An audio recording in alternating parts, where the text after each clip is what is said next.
Russia has claimed that it has taken full control of the eastern Ukrainian city of Avdiivka, hours after Kiev said it has pulled out of the former stronghold to save soldiers' lives. This comes as the war closes to its 2-year mark on February 24th. Russian President Vladimir Putin hailed his army's capture of the eastern Ukrainian town of Avdiivka as an important victory. The capture of the town marks the most significant territorial gain for Russia's forces since the seizure of Bakhmut last May. Kiev had earlier announced its withdrawal from the town, which it said was taken to reduce military casualties at a time of stretched resources.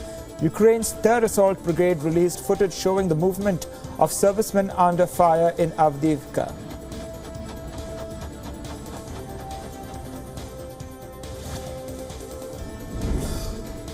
As Russian forces capture the eastern Ukrainian city of Avdiivka, US President Joe Biden told Ukrainian President Volodymyr Zelensky he is confident that Congress will renew war aid, but also added that without the United States' support and help, Kiev could lose further territory to Russian advances. The financial aid bill provides military aid to Ukraine, Israel and Taiwan.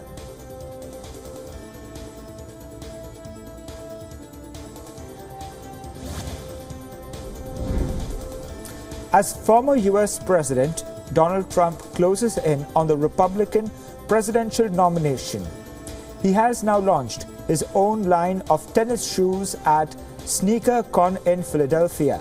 This comes a day after a $355 million ruling against him.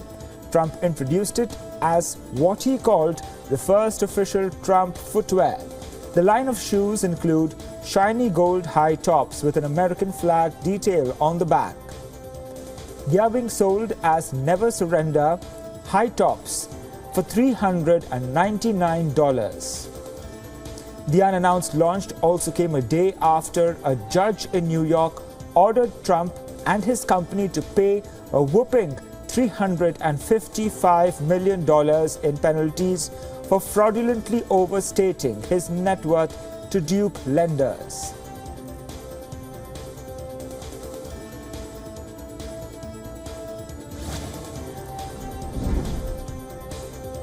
Days after Alexei Navalny's death, and the reactions across the globe are pouring in.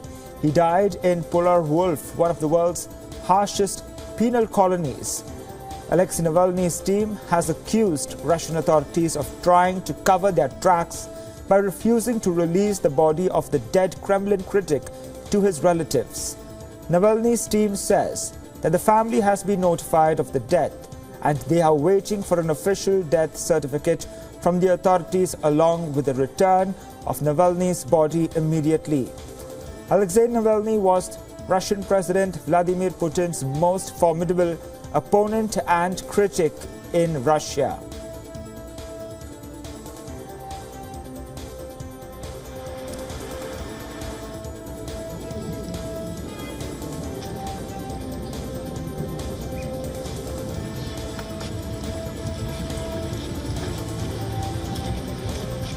Снова могу сказать эту фразу, хотя, если честно, в какой-то момент мне казалось, что я уже ее больше никогда не...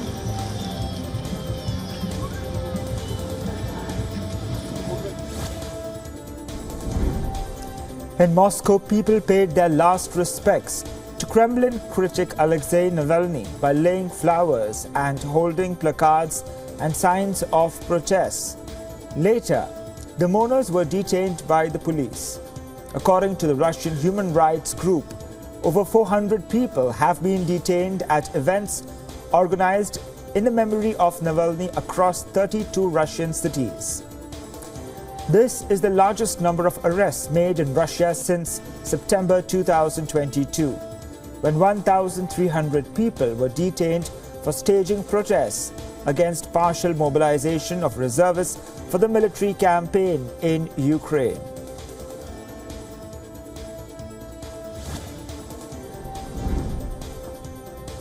A memorial to Russia's late opposition leader Alexei Navalny in St. Petersburg was destroyed overnight by unidentified people on Sunday.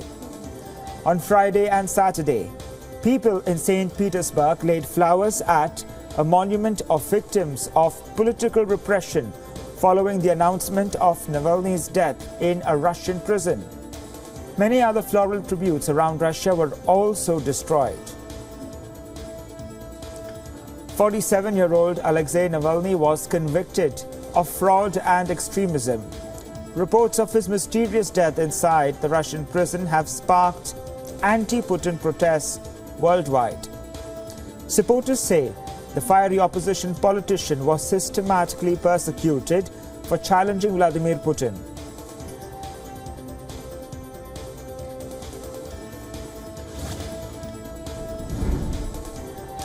The foreign ministers of the G7 nations called on Russia to fully clarify the circumstances of the death of Kremlin critic and Russian opposition leader Alexei Navalny.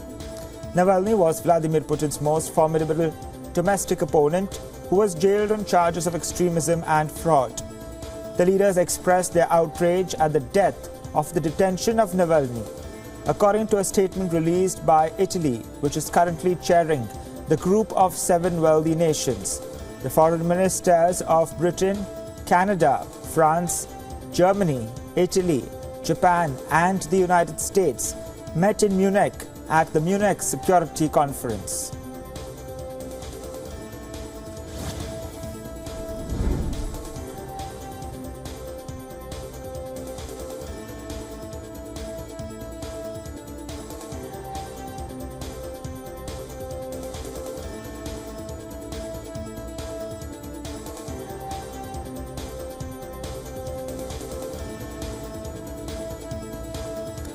Both the Russia-Ukraine war and the Israel-Hamas conflict dominated the Munich Security Conference. World leaders, military officers and diplomats are in Munich for the 3-day annual conference dubbed the Davos of Defense. While Ukrainian President Volodymyr Zelensky made a fresh appeal for more weapons, delegates at the conference also discussed the situation in Gaza, with some holding out slim hopes of a lasting solution to end the Israel-Hamas war. With the war about to enter its 3rd year, Ukraine is under mounting pressure over the ammunition shortfall. The long-term future of Western aid is also in doubt.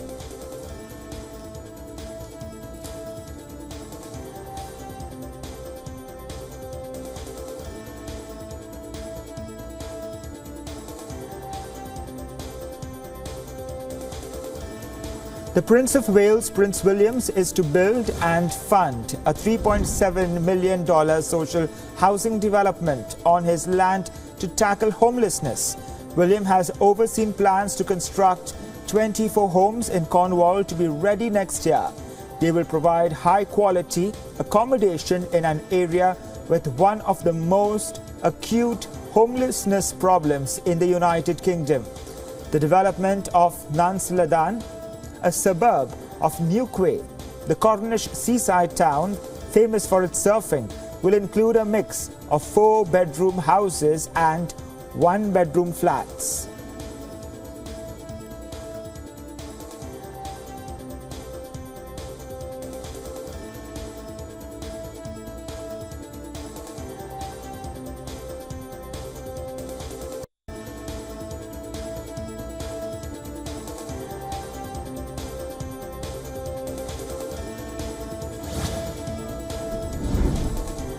A peaceful gathering of the Ethiopian community ended with violence and vandalism on Saturday evening as rival groups clashed on the streets of The Hague in the Netherlands. Several cars and police vehicles were torched by rioters near the Opera Hall Centre near the meeting venue. The videos of arsoning were widely shared online, which showed bystanders watching as groups of people set fire to vehicles and attacking police personnel. In a statement released by the mayor of The Hague, an emergency order was issued and police presence was increased after pro- and anti-government groups clashed.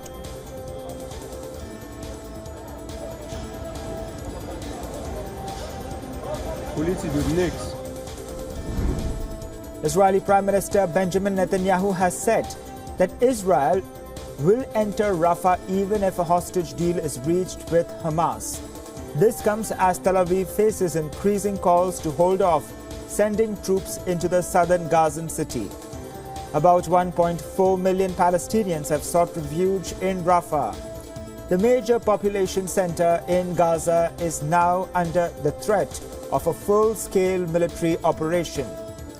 Despite a direct appeal from the United States President Joe Biden earlier this week, Netanyahu has maintained that not mounting military action in Rafah would effectively mean losing the war against Hamas.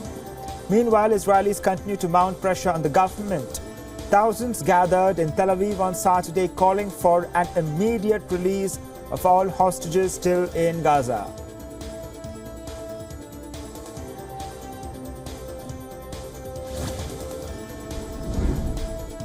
A Turkish charity reiterated on Saturday it was preparing a flotilla of aid to provide humanitarian support to the people in Gaza. Bülent Yıldırım, president of the NGO Islamic Humanitarian Relief, said the organization was buying ships along with other pro-Palestinian NGOs to provide aid to Gaza.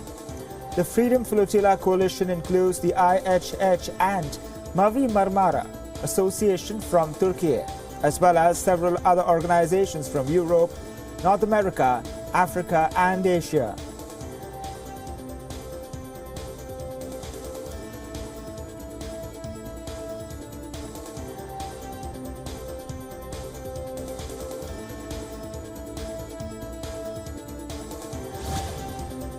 Hundreds of protesters took to the streets in Mexico City in a show of solidarity with 1.4 million Palestinians living in the southern city of Rafah. The protesters carried huge Palestinian flags and raised their demand of an immediate ceasefire in the Gaza Strip. The war began with Hamas's unprecedented October 7 attack, which resulted in the deaths of 1,160 people in Israel, mostly civilians. After the attack, Israel's retaliation on the Gaza Strip killed at least 28,858 people, mostly women and children, according to Hamas's health ministry.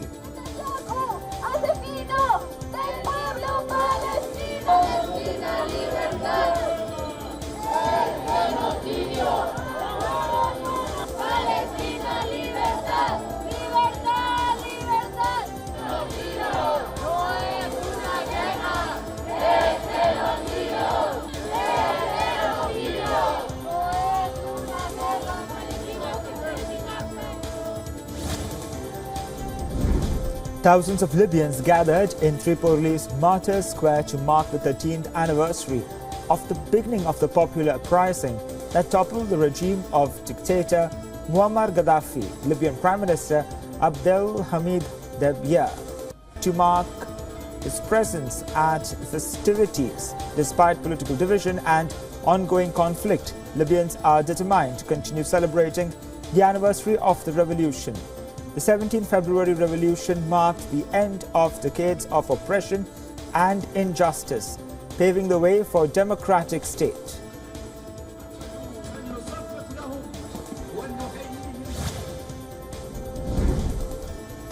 Chinese Foreign Minister Wang Yi met with Argentina's Foreign Minister Diana Mondino on the sidelines of the ongoing Munich Security Conference. Wang Yi said China and Argentina have always shared friendship towards each other and further added that China respects the choices of the Argentine people and believes that Argentina can overcome the current difficulties and embark on the path of development soon. China and Argentina have signed a memorandum of understanding on the Belt and Road Initiative and strengthening the alignment of development strategies for mutual cooperation.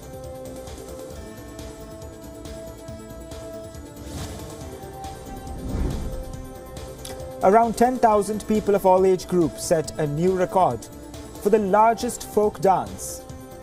Jingsing Lahua prevailed in Xinjiang County. Traditional Xinjiang Lahua has its own features, with unique actions such as turning the shoulder and the hip, which reflect strength and softness, as well as wildness. Various props of Lahua performance enjoy good meanings such as umbrellas bear the wish for favorable weather, for crops and vases meaning peace and happiness.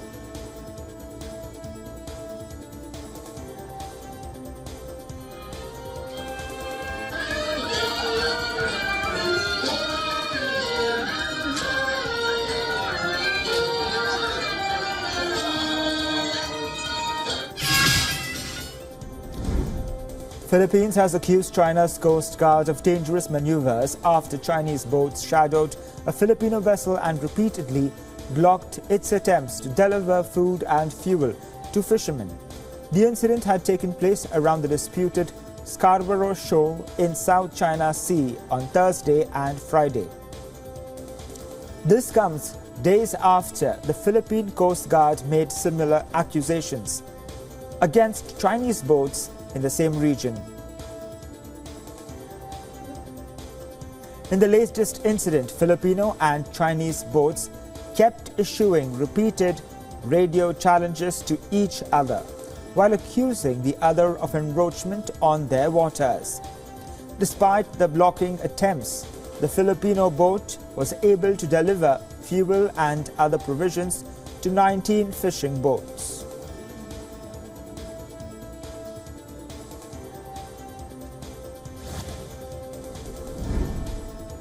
China's challenger to Airbus and Boeing's passenger jets, the narrow-body C919, manufactured by the Commercial Aircraft Corporation of China, made its first trip outside Chinese territory, staging a flyby at the Singapore Air Show.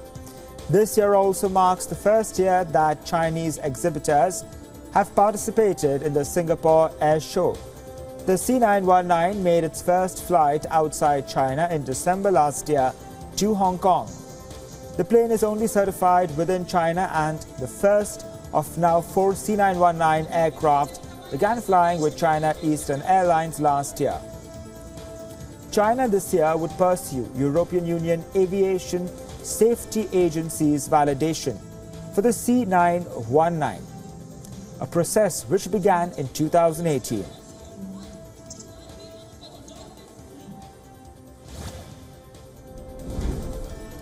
Thailand's former Prime Minister Thaksin Shinawatra has been released on parole from a police hospital where he was detained for the last 6 months.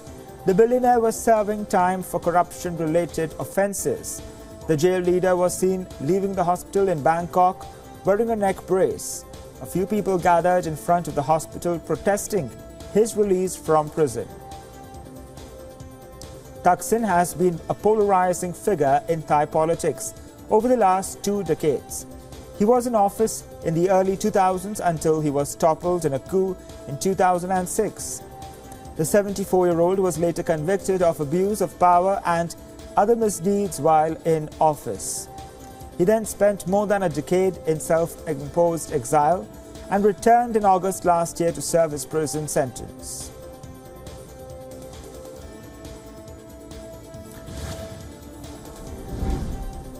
India's ruling Bharatiya Janata Party is holding a 2-day convention in New Delhi as part of its preparations for the upcoming general elections. On the second and final day of the convention, Prime Minister Narendra Modi gave a valedictory address at Bharat Mandapam and urged the workers to win people's trust in the upcoming elections. The meeting was attended by over 11,000 BJP delegates and workers from across India. A political resolution was also passed on the inaugural day. The resolution condemned the violent crackdown on opposition protests. West Bengal's Sandesh Kali. It stated that the alleged sexual abuse on women in Sandesh Kali have put humanity to shame.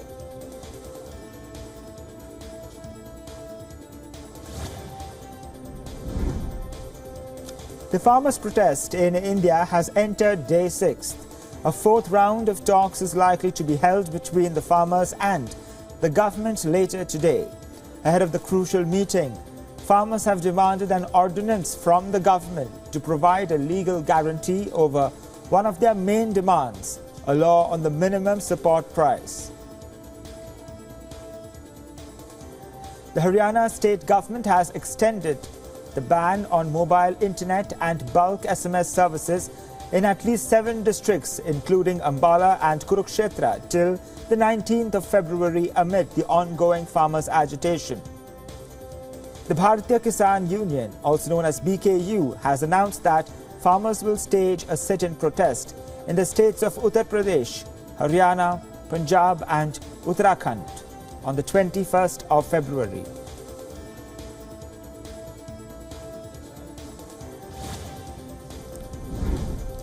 A massive landslide triggered by heavy rains in western Bolivia that killed 3 people and buried several houses on Saturday. According to witnesses, the disaster occurred on Friday night and forced locals to escape their houses to save their lives. According to the local media, a woman and 2 minors were killed in the disaster and around 60 families are now rendered homeless.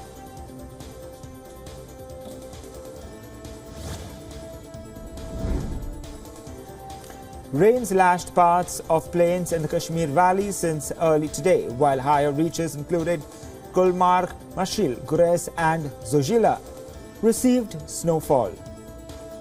Apart from Gulmarg, Mashil area of Kupwara, Gurez in Bandipora and Zojila on Srinagar-Leh highway received fresh snowfall, due to which the Srinagar-Leh highway was closed for vehicular movement.